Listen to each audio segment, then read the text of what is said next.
Hello everyone, welcome to a new episode of Gentoo, your source for all things gaming and tech related. I'm Aaron James. And I'm Quinn. Let's get right into this week's up-and-coming releases. You can see these games and many more released throughout the month on your favorite platforms. So, we don't have any huge releases this week, so it might be a good chance to take advantage of the nice weather. But the Switch does get a few new ports, and we get a new season of the game that everyone loves to hate.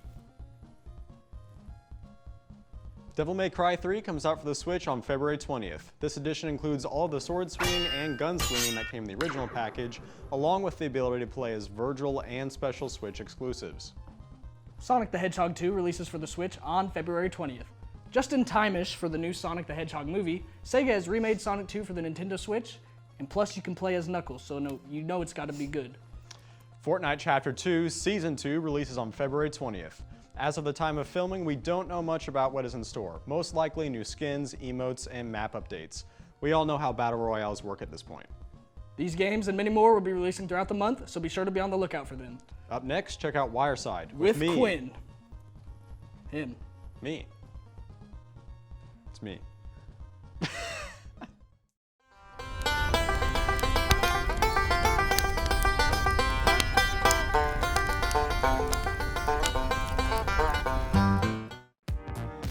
Hello, my friends. Welcome back to Wireside with me, your host, Quinn Foose.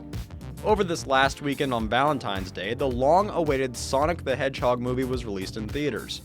Now, whether or not you've long been waiting on the Sonic the Hedgehog movie to hit the big screens, you likely know that it was not originally set to release on February the 14th. The original release date was set in November of 2019. However, after the release of the movie's first trailer, a lot of people were responding negatively to the design for Sonic himself.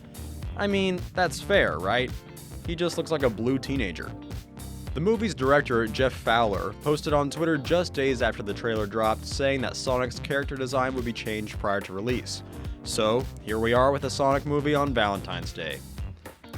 After our little chat about video game delays 2 weeks ago, the release of this movie after its own 3-month delay got me thinking about other video games that were made into movies or had movies based on them. Trust me, there are more of these than you might think, and that isn't necessarily a good thing. Most of these movies have been pretty bad. Anybody remember the Hitman movie that came out in 2007? Or maybe Assassin's Creed in 2016? Neither of them were very enjoyable experiences. Some others that come to mind are Doom in 2005, Lara Croft Tomb Raider in 2001, and Need for Speed in 2014.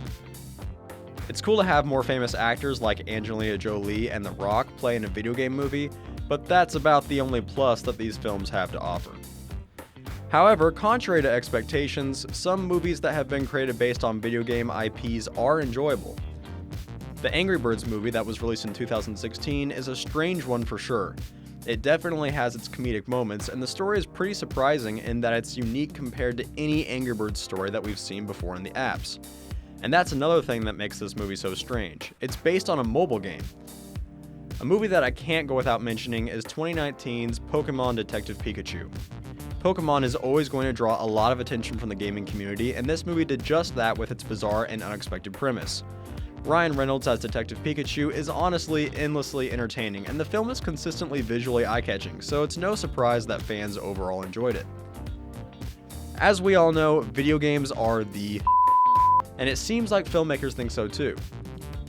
If you're interested in any other great media born out of video games, then maybe check out the Witcher television show on Netflix. It's been getting some promising reviews. No one knows what the next film adaptation of a video game is going to look like, but we can always hope that it will follow the trend of recent releases and give us something to enjoy. Thanks for chatting. Till next time.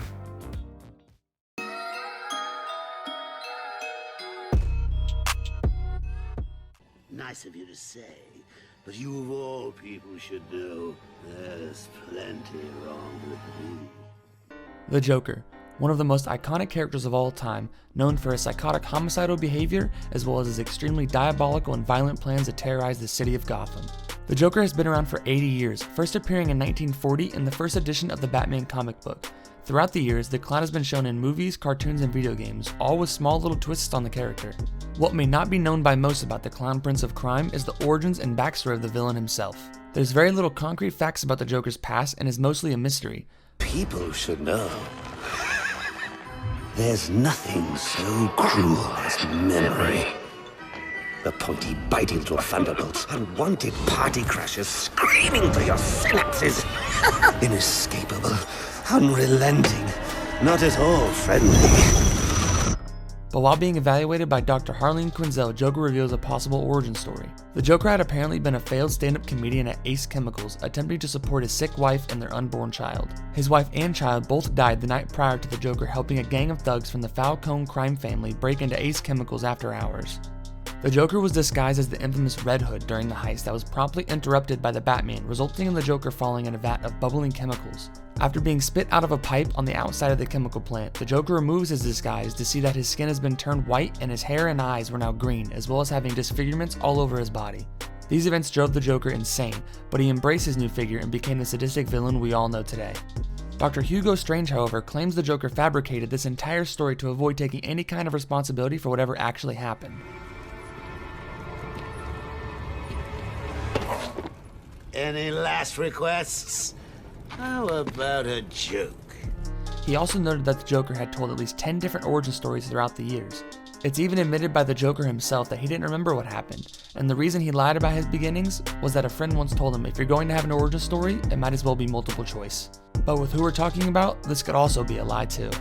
The only consistent events in all of Joker's stories is the Red Hood falling into the vat of acid, but the details of whether if the Batman threw Red Hood in failed to save him from falling in, or if the Joker fell in trying to escape justice changes depending on the Joker's mood. With all the lies about his past, even the Joker's insanity can be called into question. The Joker's plans are always very complex, ruthless, and well thought out, so it seems his intelligence hasn't hindered since he lost his mind. It also has not stopped him from mastering chemistry to produce his various kinds of dangerous toxins and gases. The Joker may not actually be insane, but just as evil as humanly possible. That is the only way that he could find so much humor in the tragedies that he has caused. We may not know where he came from, but the Joker definitely is one of the biggest and the baddest.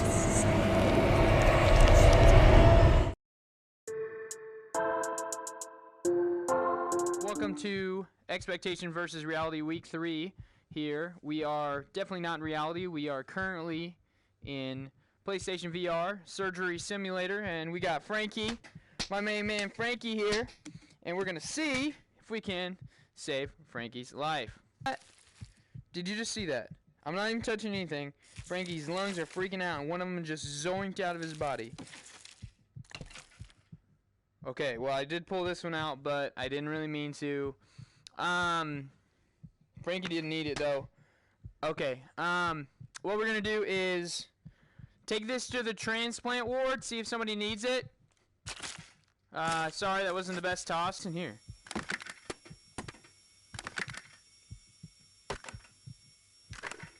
Oh! Oh, shoot.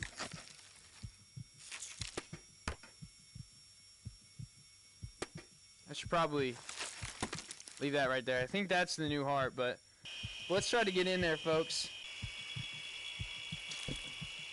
This side. Now keep in mind, folks, I'm no surgeon, but kind of right now I'm feeling like one. Oh! Okay. We'll put that back down there. I guess I'm going to cut this pink thing right here. Maybe.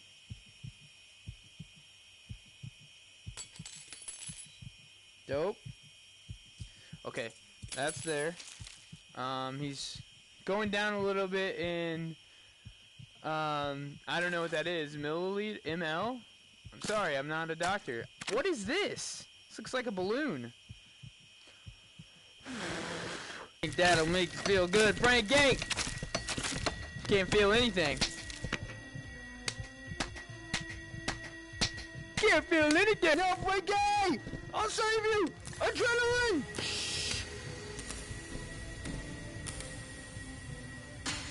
No!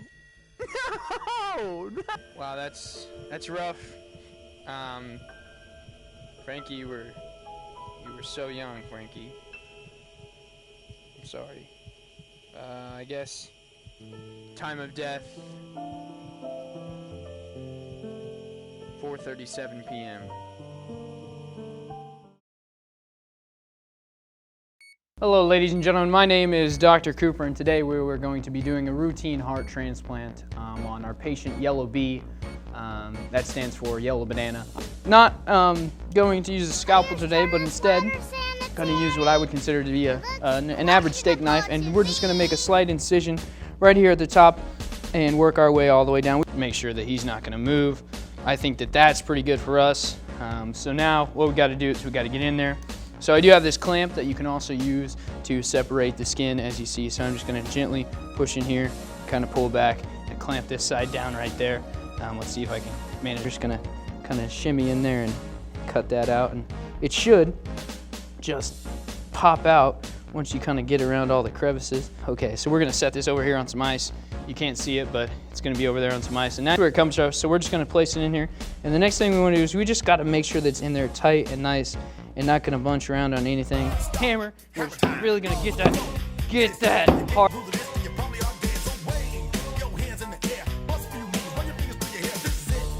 Go ahead and remove this first clamp right here, and just keep on moving and remove the second clamp. Now keep in mind, yellow banana can't feel anything because he's actually under anesthesia. So we're going to pause for a short commercial break, and we'll be right back. This surgery is brought to you by Cooper Hospitals, where care is just around the corner. Alrighty, ladies and gentlemen, as you can see, we have our wonderful yellow banana right here, perfectly fine. We got the suture up. You can't even see it because that's actually how good I am. And just to show you, Yellow B is good. He's ripe. He's back to normal, so he'll grow into a lovely banana and be able to live out his life. Probably be eaten by someone here soon. I want to thank you all for watching this week, and make sure to tune in next week. Remember, it's a beautiful day to save lives.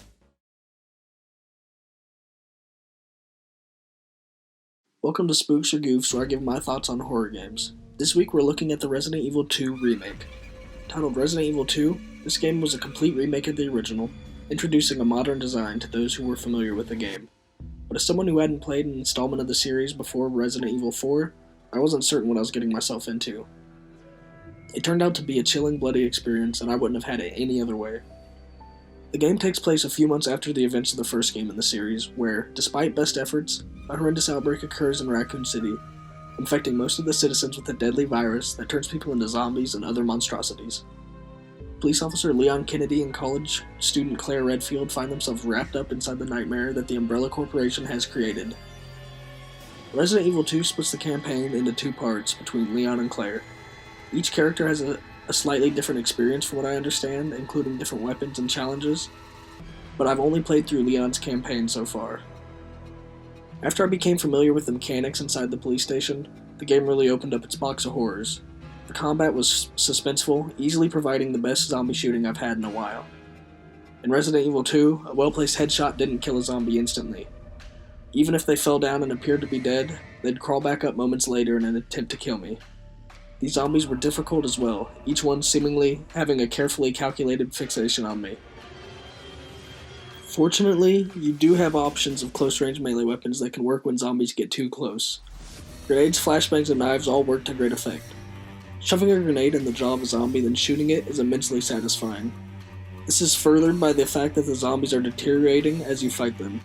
Their limbs will fall off, but they will stop at nothing to bite you. However, items are scarce. Every bullet and medicinal herb counts. Exploring dark areas in this game was quite thrilling.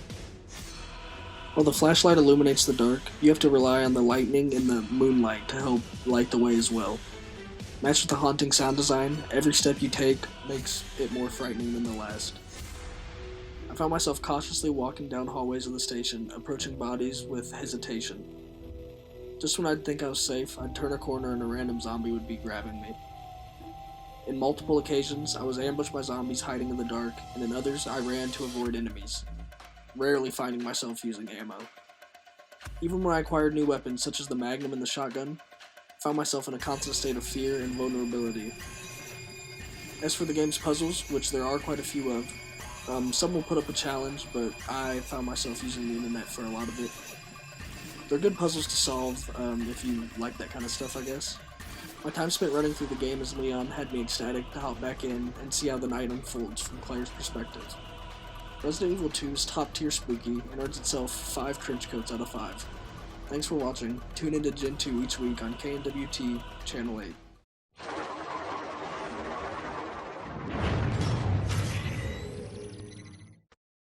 50,000 people used to live here. Now it's a ghost town. Welcome back to another episode of COD Reviews with your host, Charles Tapino. Last week we dove into Modern Warfare 2, so I thought what better way to pick back up with the latest of the trilogy, Modern Warfare 3. So starting with the campaign, me personally, I had a blast playing it. Not because it had a crazy good story like other campaigns, but it was just so action-packed. Every mission was different in that you were able to control various vehicles and turrets throughout the game. The graphics weren't very crazy, but there was always something catastrophic going on literally all the time.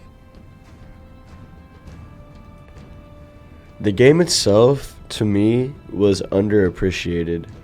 I even enjoyed the Spec Ops and survival modes, which I wasn't too big on in previous Call of Duties. My favorite aspect of the game was multiplayer, specifically Search and Destroy.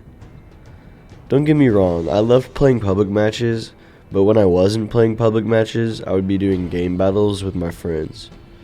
We'd play Search and Destroy and capture the flag the most. I really liked playing game battles because there were a lot of rules that made sense to me, like not being able to use certain items or weapons that gave a player an unfair advantage. I always think about the Infected game mode when I think about MW3, and this is the first time that they introduced it in the Call of Duty series. When I got bored, Infected was my go-to. I remember playing with my friends on Dome and finding exploits in the game. I had a lot of fun playing Modern Warfare 3, and for some people, MW3 was their least favorite game within the franchise. That surprised me quite a bit considering I have 40 plus hours spent on that game. Like I previously mentioned last episode, I always had a knack for sniping in Call of Duty games, but on MW3 I just wasn't very good at it. I would practice and try and get better, but I really didn't have the same motivation as I did on MW2. The maps were really solid in this game, but you either loved it or you hated it. I was about 50-50 with every map. I could do really good one game, and the next game, on the same map, just do terrible. The game itself doesn't necessarily feel like either COD 4 or Modern Warfare 2, and it does have its own unique feel to it. The game is currently backwards compatible with the Xbox One, but I'm eager to see if they make a reboot. Thank you for watching, and tune in next week as I dive into the first game of the Call of Duty Black Ops series, Black Ops 1.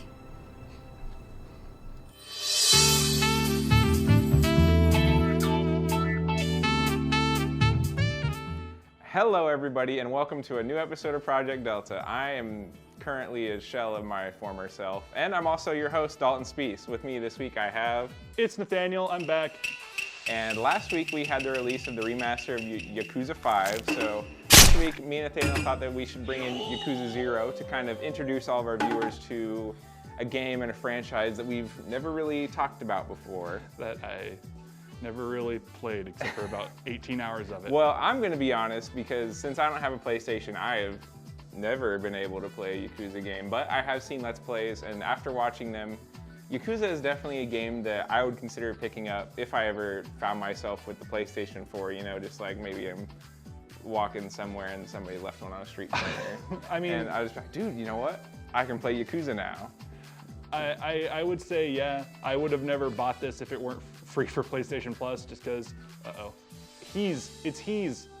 But to me, it just looks like such a interesting and very deep game. But so I want to know, since you have been playing it, what is going on in the story and what are we doing here? What's happening right now? So this is Yakuza Himawari Zero, whatever, I don't know, Turbo Extreme. Basically, Collector's Edition Supreme. Exactly, HyperX Turbo Alpha. Basically, this version of Yakuza is kind of like a remaster of the original PS2 one, and so it's the original story of Kirikou is his name. Kiryu, yeah, there we go. Sorry. It's the original story of him and how he got framed for murder. and how he went to jail in the early 90s and came out in the 2000s, so life is completely different for him. As you can tell, he's wearing some pretty old clothes. Yeah, but he do be looking fresh though. I mean, yeah, definitely. I never said he looked bad. But yeah, so basically you're trying to like avenge yourself and your Yakuza boss who got murdered by other Yakuza bosses. That's what Yakuza bosses do, right? Yeah, and cut off pinkies. Hey, who needs, like, it's just a pinky. It's not like it's that important. Found out recently it's critically important. Yeah, sure. But a lot of people who are on the outside would compare this game to Grand Theft Auto, but where do you think these games differ? I think it'd be like if Grand Theft Auto decided to make a side-scrolling beat 'em up. Would kind of be the way I would say they differ. There's no driving. There's very little weapons, and the weapons that you do have aren't that great. You can't slot car race like we're about to in Grand Theft Auto. Which, arguably, slot car racing, much more fun than actual car racing. He did not want to talk to me for some reason. He's like, you come into my store looking all fresh like that? You gotta outdo me. Look at my outfit. Yeah, but what's great about this game is, as much as it has a serious plot of you know, honor and traditional Japanese values and stuff, then you go and you do slot car racing where you do things like this, where you friggin' race a bunch of children. But hey, sometimes you gotta put them children in their place though, okay? You know, they can't have all the fun. No, I get it, but you are a grown man obsessing over your slot car. But it has an atmosphere of fun, and then the combat is focused on your physical attributes, as we'll see once we get into dunk on these 12-year-olds. Oh yeah, that I think whatever you're doing is illegal because do not fly off. That's mad skills. I don't know if even Jeff Gordon could have pulled that one off. Nailed it. Wow. So in a game that is so full of all these mini games, like for example, we've got bowling, fishing, darts, pool. Oh no. There's a disco club. There's arcade games, and look at that sorrow. Sorry, look at that sadness right there. Man. And there's plenty of gambling, like there's blackjack and poker, everything you can want. What are some of your favorite games to play within this game? I like the slot cars. I like how disappointed he gets when he loses. The mini games aren't great. The karaoke is a very challenging rhythm game. Bowling is a standard bowling game with finicky controls. So it's just like bowling. Yeah, the batting cages are almost impossible to actually get a home run. It's just like real baseball. Have you ever hit a real home run? No, never. See? I mean, last time I played baseball was kindergarten, so. Hey, I bet there's kindergartners out there. You ever seen Aaron Judge? But yeah, some of my favorite stuff is like the arcades and playing classic Sega arcade games. And there's also just like phone lines you can call. You can just call up some honeys and sweet talk them on the phone. No, there aren't phone lines. Well, there are phone lines, but those aren't as fun as you go and you talk to the courtesans. You just go to a bar and you bring gifts and talk to these girls. Nothing happens, but it's kind of depressing to see your dude who's trying to reacclimate to society going and only getting solace when he talks to a woman of the night. Like that's a little sad. No shame, though. No shame. Oh. And so lately, I've really been on this kick where I play games that I've had forever, but never really actually played. So like last week I played Doom, and I had such a great time with Doom because it's like, I haven't played it. I've never played like the old Dooms or anything, and it was a really good time. It's a Bethesda game, so of course there are a few bugs, but otherwise all of it was really fun, just running around doing whatever I want. And it helped get me out of this like multiplayer game funk. Sometimes you play multiplayer games and you just like feel like you're not making any progress, especially like when you're playing something competitive where your rank goes up and then it goes right back down and then it goes up and down. But so like playing a single player game feels like you're actually making progress. So I want to know, is there a game like when you get in a funk that you can just go back to and play and just always have a good time? Skyrim. Skyrim is one of those games where they want to fight. Is one of those games where they really I just like Oh, spending the time in dragon it. style. Yeah, the dragon style is kind of my least favorite one because it's his like custom style, and you have to beat a mini boss to actually unlock everything in it. So mine's not very good. I have more levels than my other stuff. I am gonna, however, come over here and just go ahead and grab that bike. Yeah, Just beat him with the bike. Yeah, but Skyrim, especially just because I know it so well, it's one of my like top 10 favorite games. I would even say things like Dragon Age, even though it's not really linear and it's not just like as easy to play as something like BioShock or Doom. Yeah.